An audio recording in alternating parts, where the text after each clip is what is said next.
Correct me That is if very I'm fast. wrong, but is that CSR right? Yeah. Alright. I'm gonna sound like the most normie mobile player, but that kind of look like the menus kind of look like Need for Speed No Limits. I don't know, I never liked Need for Speed No Limits that much Me because neither. like each race lasts only like fucking 20 seconds. He says as he plays a drag racing The game. thing is, this is different because it's Is fine. it?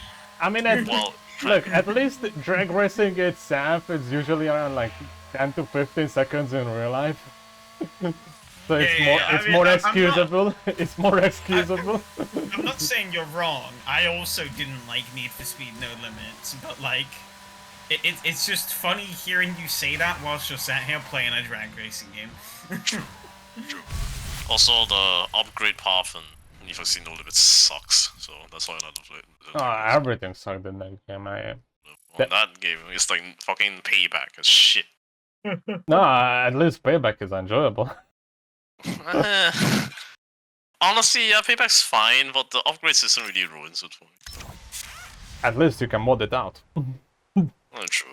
At least with Payback, like, I'm kinda gonna defend it here and there because at least they tried something.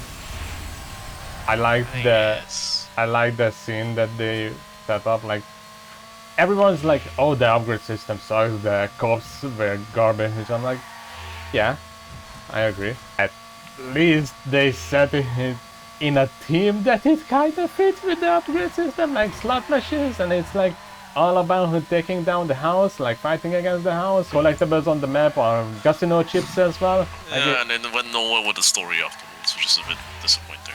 But yeah, It just pops into my head.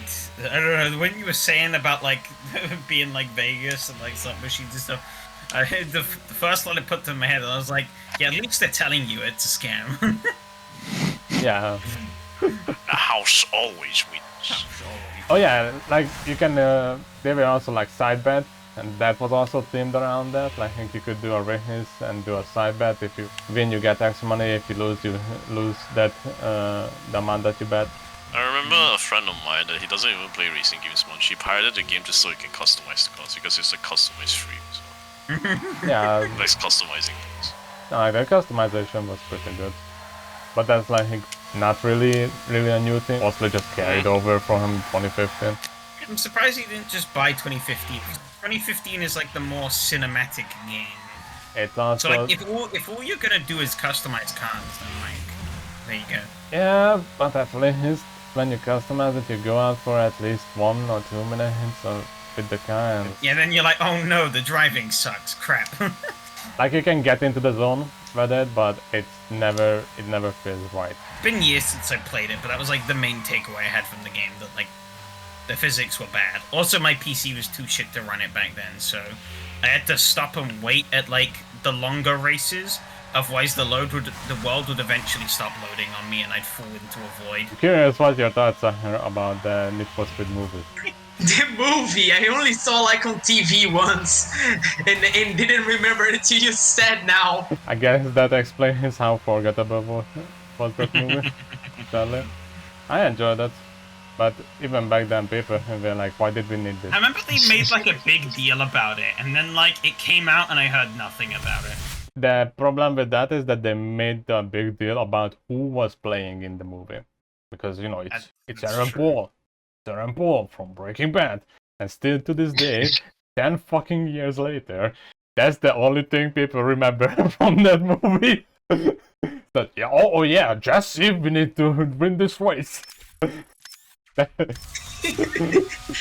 Oh, the film actually made back money. Budget is 66 million, box office 203 million.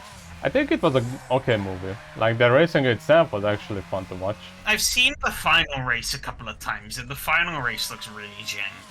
Because they're in obviously replicas of like... I mean, really yeah, you're not gonna expensive crash your way on it.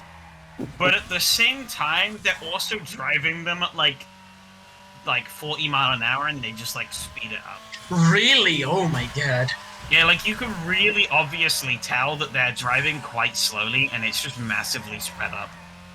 And like it just if you didn't know anything about cars, I feel like you'd probably believe it, but like, I just kind of sat there watching. I'm like, oh no, this is like really obvious. Is it that bad? To me, it wasn't really that obvious. I think if you went back and watched it now, you'd maybe I think did. I did. I did. You did?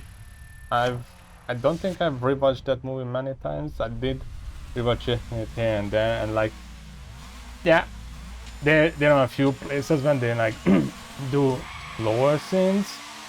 In that final race, when they crash the replica of the Lamborghini, they do like a slower shot at the front of it, and like that's so yeah, like you can tell that's at the slow speed. But like again, even if they are replicas, you definitely don't want to fuck up a crash scene of a Lamborghini.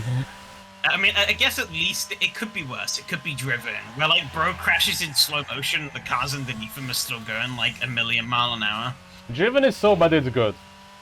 Like to me, they kind of went over the different stages of a generic Need for Speed. Like you start out in low cars, then have, you know, middle class, and then end it with hypercars and all that stuff. So yeah, it kind of fits. Yeah, I mean, I guess it's always hard to kind of adapt video games. You have to tell like a cohesive story that has no player interaction, but you also don't really want to be retreading ground that's already been treaded.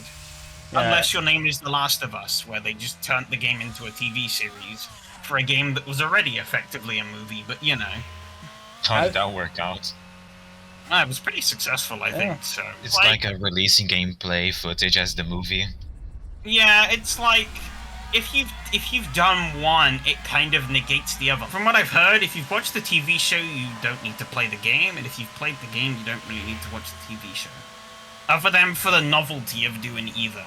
Because they're the same thing. When that movie happened, Need for Speed itself was having an identity crisis. Yeah, because that was like 2014, right? Between Rivals and 2015, so... yeah. Right after like 5 years of constantly changing styles. So like, the movie itself, to me, kind of felt like the story of Need for Speed The Run, mixed with it the looks of Hot Pursuit 2010 and Most Wanted 2012.